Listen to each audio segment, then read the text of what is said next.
Hay algo que la gente no dice en voz alta pero que existe en muchas familias. El favorito. Todos lo saben, nadie lo nombra, y quien lo sufre aprende muy pronto que quejarse solo empeora las cosas. Mi nombre es Daniel. Tengo 34 años, soy dueño de mi propio taller mecánico y acabo de comprar la casa que siempre soñé. Desde fuera, parece una historia de éxito normal. Pero para llegar hasta aquí tuve que sobrevivir algo que la mayoría de la gente no imagina que puede pasar dentro de su propia familia. Todo empieza con mi hermana Sofía. Sofía tiene 36 años, 2 más que yo, y desde que tengo memoria ha sido la niña de oro de la familia. No lo digo con rencor porque lo entendí tarde. Lo digo como un hecho, como quien describe el color del cielo. Sofía era la favorita. Punto. Mis padres, Carmen y Ernesto, nunca lo admitieron con palabras, pero sus acciones hablaban con una claridad que no dejaba lugar a dudas. Sofía iba a clases de inglés, de piano y de teatro. Yo iba al colegio y a casa. Sofía estrenaba ropa para cada temporada. Yo heredaba lo que ya no le quedaba a mi primo mayor. Sofía lloraba y todos corrían. Yo me caía y me decían que me levantara solo porque los hombres no lloran. Al principio pensé que era cosa de la edad, que por ser la mayor recibía más atención. Pero cuando Sofía cumplió 15 años y mis padres organizaron una fiesta que costó lo que mi padre ganaba en 3 meses, mientras que para mi cumpleaños número 14 hubo una tarta comprada y 4 globos, entendí que no era la edad. Era otra cosa. Era yo. Yo era el plan B. El repuesto. El que nadie había pedido pero que estaba ahí por si algo salía mal con el plan A. A los 16 años mi padre me sentó en la mesa del comedor con una expresión seria y me dijo que era hora de que aprendiera el valor del dinero. Me consiguió trabajo en el taller de un amigo suyo los fines de semana. No me preguntó si quería. No me preguntó si tenía otros planes. Era una decisión tomada. Y lo que me pagaban era para mí, me dijo. Para mis gastos. Porque en esa casa, con lo que ganaba él, no alcanzaba para todos. Eso sí, a Sofía le pagaron ese mismo año un curso de fotografía de 3 meses porque ella tenía talento para el arte. No me quejé. Aprendí a no quejarme porque quejarme no servía de nada. Lo que sí hice fue algo que cambiaría mi vida. Me enamoré del trabajo en ese taller. Me fascinó entender cómo funcionaban las máquinas. Como un motor que parecía muerto podía volver a la vida con las manos correctas y el diagnóstico correcto. Mi jefe, un hombre callado y serio que se llamaba Rodrigo, vio algo en mí y empezó a enseñarme en serio. Cuando llegó el momento de la universidad, mis padres le pagaron a Sofía la carrera completa, incluido el piso compartido en otra ciudad porque ella quería vivir la experiencia universitaria. Para mí, nada. Me dijeron que había becas y préstamos, que yo era listo y que me las apañaría. Y me las apañé. Hice un ciclo formativo de mecánica mientras seguía trabajando con Rodrigo. Me costó 4 años de noches sin dormir, fines de semana sin salir y una economía tan ajustada que hubo meses en que comía lo mínimo. Pero lo hice. Y mientras yo hacía eso, mis padres le pagaban a Sofía el último año de carrera, un máster, un viaje a Londres para mejorar el inglés, y la entrada de un piso en el centro de la ciudad porque Sofía merecía empezar bien su vida adulta. Nadie pagó mi entrada a ningún piso. Pero eso tampoco importaba ya. Porque yo había aprendido algo fundamental en esos años. Que no podía esperar nada de ellos. Que si quería algo tendría que construirlo yo solo. Y eso fue exactamente lo que hice. Parte 2. El taller, la casa, y el plan que no sabía que existía. Pasaron 8 años desde que terminé mi formación. 8 años de trabajo sin parar, de reinvertir cada euro que sobraba, de negarme cosas que otros jóvenes daban por sentadas. A los 29 abrí mi propio taller en un polígono industrial. A las afueras de la ciudad. Empecé solo, con una furgoneta de segunda mano y 4 herramientas básicas. A los 32 tenía 3 empleados fijos y una cartera de clientes que me permitía dormir sin angustia. Mi relación con la familia durante esos años fue cordial pero distante. Iba a las cenas de Navidad, llamaba a los cumpleaños, preguntaba cómo estaban. Nunca pedí nada y nunca esperé nada. Era más simple así. Sofía, mientras tanto, había encadenado varios trabajos que nunca duraban más de un año. Había tenido 2 relaciones largas que terminaron en ruptura, y llevaba ya 3 años viviendo en el piso que mis padres le habían pagado sin abonar ni un mes de hipoteca. Mis padres cubrían esa cuota cada mes, además de ayudarla con otros gastos porque el sueldo de Sofía, cuando tenía trabajo, nunca le llegaba. Nadie me pedía a mí que contribuyera a eso. Supongo que asumían que no era asunto mío. Y tenían razón. El problema empezó cuando decidí comprar una casa. Llevaba 2 años ahorrando en serio con ese objetivo. Había encontrado una propiedad que me encajaba perfectamente. Un chalet pequeño en las afueras, con un jardín y un garaje que podría usar también para trabajo. El precio era de 220.000 euros. Tenía ahorrado 70.000, y el banco me aprobó la hipoteca por el resto sin problemas, dada mi solvencia demostrada. Llamé a mis padres para contárselo, emocionado. Era la primera vez en mucho tiempo que compartía algo importante con ellos. Mi madre me felicitó con una calidez que no recordaba haber escuchado en años. Mi padre me preguntó detalles del inmueble con un interés que me pareció genuino. Fue esa misma semana cuando todo se torció. Uno de mis primos, Marcos, que tenía buena relación con toda la familia, me mandó un mensaje por error. Un mensaje que iba dirigido a su madre, mi tía Elena. En ese mensaje, Marcos le decía que había hablado con mis padres y que el plan estaba en marcha, que Daniel iba a comprar esa casa y que luego se arreglaría para que pasara a nombre de Sofía porque ella la necesitaba más y además así quedaba en la familia. Lo leí 3 veces. Luego lo leí 3 veces más. No podía creer lo que estaba leyendo. No porque fuera algo impensable viniendo de ellos, sino porque lo habían planeado con tanta naturalidad, con tanta seguridad de que funcionaría, que no habían tenido ni el cuidado de ocultarlo bien. El plan, según fui entendiendo en los días siguientes al hacer preguntas indirectas aquí y allá, era el siguiente. Yo compraba la casa. En algún momento, entre presiones y manipulaciones emocionales, terminaría cediendo la propiedad a Sofía o vendiéndosela a un precio ridículo. Y si no cedía voluntariamente, mis padres presionarían a toda la familia para que me aislaran socialmente hasta que lo hiciera. No era un plan improvisado. Era una estrategia. Y yo era el recurso que iban a explotar. Parte 3. La guerra. Me tomé una semana para pensar. Una semana en la que no llamé a nadie, no respondí mensajes, no hice nada. Solo pensé. Al final llegué a una conclusión muy simple. No iba a ceder.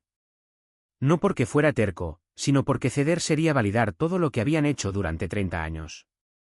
Sería decirles que tenían razón, que yo era el plan B, el recurso, la persona que existe para servir a los demás de la familia mientras los demás viven su vida. Eso no iba a pasar. Seguí adelante con la compra. Firmé la escritura un martes por la mañana, en una notaría, con una emoción que me costó disimular. Era mía.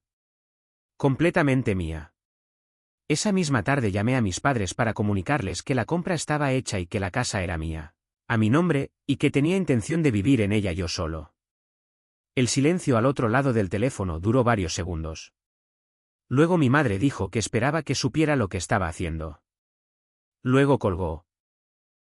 Lo que vino después fue una escalada que no voy a describir como una sorpresa, porque ya lo había anticipado, pero que aún así fue dura de vivir. Primero vinieron las llamadas. Mis padres me llamaban varias veces al día, alternando entre la súplica y el reproche. Que cómo podía ser tan egoísta. Que Sofía lo estaba pasando muy mal. Que una familia se ayuda. Que ellos habían sacrificado mucho por mí. Esa última parte me costó no responder con todo lo que pensaba. Después vino el ultimátum formal.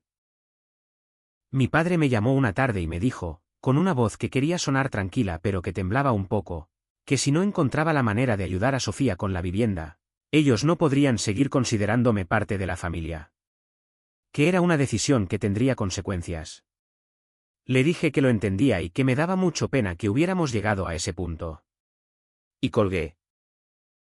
Luego llegaron los mensajes de tíos y primos que yo apenas conocía, pidiéndome que reconsiderara, que era una cuestión de familia, que Sofía tenía necesidades, que yo tenía que entender la situación. Todos con el mismo lenguaje, como si hubieran recibido instrucciones. Y entonces vino lo que no esperaba. Sofía abrió una campaña de financiación colectiva en Internet. El texto decía que era una mujer en situación de precariedad habitacional, que su familia no le estaba apoyando, que necesitaba ayuda para poder acceder a una vivienda digna.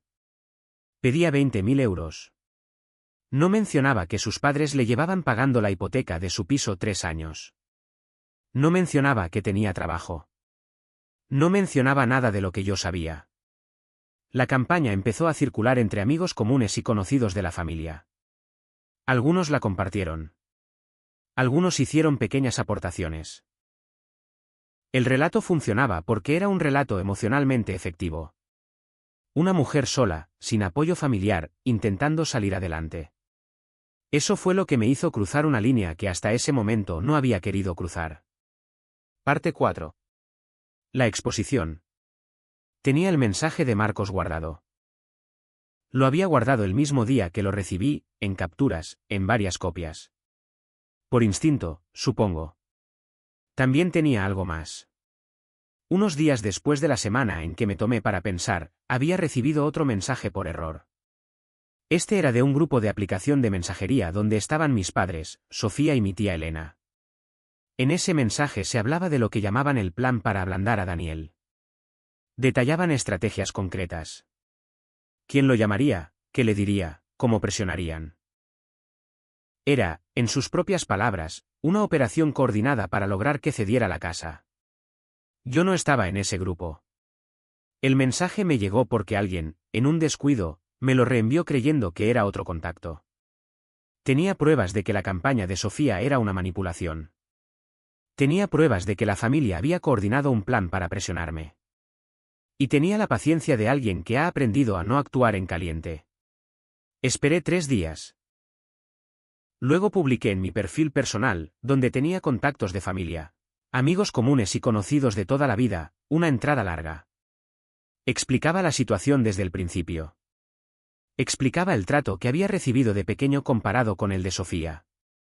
Explicaba lo que había descubierto sobre el plan para quedarse con mi casa. Explicaba que la campaña de Sofía era una estrategia para obtener dinero de personas que no sabían la verdad. Adjunté las capturas. Todas. No exageré nada. No insulté a nadie. Solo conté los hechos y mostré las pruebas. La publicación se compartió mucho más de lo que yo esperaba. Amigos la compartieron. Conocidos la comentaron. Personas que habían hecho aportaciones a la campaña de Sofía pidieron el reembolso. La plataforma de financiación cerró la campaña por violación de sus términos de servicio al detectar posible fraude. Mis padres me mandaron un mensaje diciéndome que lo que había hecho era una traición imperdonable y que hablarían con un abogado. Eso también lo guardé. Parte 5. El intento legal y el final. El abogado que contrataron mis padres les explicó, según supe después por Marcos que seguía siendo honesto conmigo, que no tenían ninguna base legal para reclamar nada. La casa era mía. La compré con mi propio dinero. No existía ningún acuerdo, ni verbal ni escrito, que me obligara a cederla o compartirla con nadie. La publicación que yo había hecho era una opinión y un relato acompañado de documentos, no una difamación, porque era verdad. El abogado les dijo que si intentaban demandarme perderían, y perderían rápido. No hubo demanda. Lo que sí hubo fue un silencio que se extendió semanas. Mis padres no llamaron. Sofía no llamó. Algunos tíos y primos que me habían presionado tampoco. Al principio ese silencio dolió. Voy a ser honesto en eso porque sería fácil decir que no dolió nada, que ya estaba curado de espanto, que era completamente indiferente. No era verdad. Duele cuando la familia que te debería querer te demuestra que solo te querían como herramienta. Duele aunque lo hayas sospechado durante años. Duele de una manera diferente a cualquier otro dolor. Pero pasaron las semanas y el dolor se fue transformando en otra cosa. En silencio. En paz. En espacio. Por primera vez en mi vida adulta no tenía que preocuparme de lo que pensaba mi familia. No tenía que gestionar sus expectativas, sus presiones, sus planes. No tenía que ser el plan B de nadie. Era simplemente Daniel, con su taller, con su casa, con su vida. Me mudé un sábado de noviembre. Me ayudaron 3 amigos y Rodrigo, mi primer jefe, que siguió siendo una presencia constante en mi vida aunque ya no trabajáramos juntos. Compramos pizza, montamos los muebles, brindamos con cervezas baratas en un jardín que era mío. Fue uno de los mejores días de mi vida. Sé que Sofía tuvo que dejar el piso que mis padres le pagaban porque estos, con todos sus ahorros comprometidos, ya no podían seguir cubriendo esa cuota. Tuvo que buscar trabajo de verdad, trabajo estable, y mudarse a un piso compartido con otras personas. No lo sé con certeza porque ya no tengo contacto directo, pero es lo que me llegó a través de Marcos. No me alegro de eso. O mejor dicho, no me alegro por el sufrimiento que pueda sentir. Pero sí pienso que era algo que tenía que ocurrir tarde o temprano. Que enfrentarse a la realidad es algo que todos necesitamos hacer en algún momento, y que hacerlo más tarde solo hace que el impacto sea más duro. Mis padres siguen sin llamarme. Yo tampoco llamo. Hay personas que me dicen que debería perdonar, que la familia es la familia, que algún día me arrepentiré. Las escucho. Las entiendo. Y luego me voy a mi casa, que huele a café recién hecho y a madera de los muebles nuevos, y pienso que el arrepentimiento es una emoción que todavía no he sentido. Parte 6. Lo que aprendí. No cuento esta historia para que nadie piense que soy un héroe. No lo soy. Tomé decisiones que tuvieron consecuencias duras y que afectaron a personas que, pese a todo, son mi familia de sangre. Pero sí cuento esta historia porque sé que hay personas escuchándola ahora mismo que se reconocen en ella.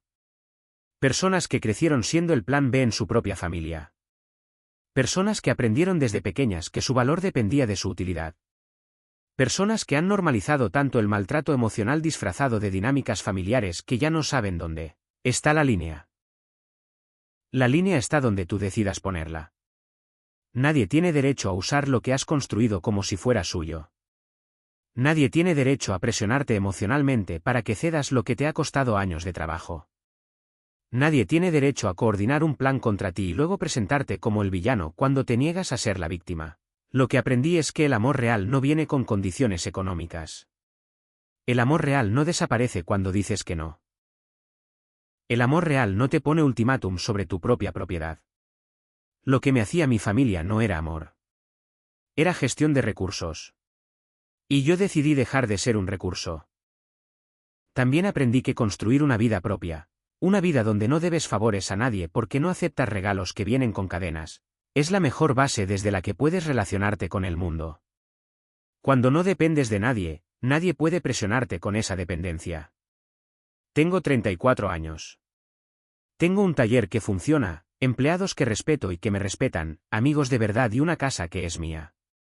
No tengo familia extensa, o tengo muy poca, y hay días en que eso pesa. No voy a mentir en eso. Pero tengo algo que no había tenido en 34 años de vida. Paz. Y eso vale más que cualquier otra cosa que pudiera haber conseguido cediendo. Si estás en una situación parecida, no te pido que hagas lo que yo hice. Cada situación es diferente, cada familia tiene sus matices, cada persona tiene sus límites y sus circunstancias. Solo te pido que te hagas una pregunta honesta. Las personas que dicen quererte, cuando pides algo para ti, cuando pones un límite, cuando dices que no a algo que no te corresponde dar, ¿siguen ahí? ¿O desaparecen de pronto la calidez, el apoyo y el amor que creías que existían? La respuesta a esa pregunta te dirá todo lo que necesitas saber. Yo encontré mi respuesta. Y aunque fue dolorosa, fue también liberadora. El plan B tomó el control de su propia vida. Y nunca fue más libre. Si esta historia te ha tocado de alguna manera, si has reconocido algo tuyo en ella, te invito a que lo pienses con calma. No tienes que tomar ninguna decisión grande de golpe. Pero sí vale la pena sentarte a pensar qué tipo de relaciones quieres en tu vida, y qué estás dispuesto a dar y a recibir en ellas. Porque al final, la vida que construyes es la única que tienes. Si te gustan este tipo de vídeos, dale like y suscríbete.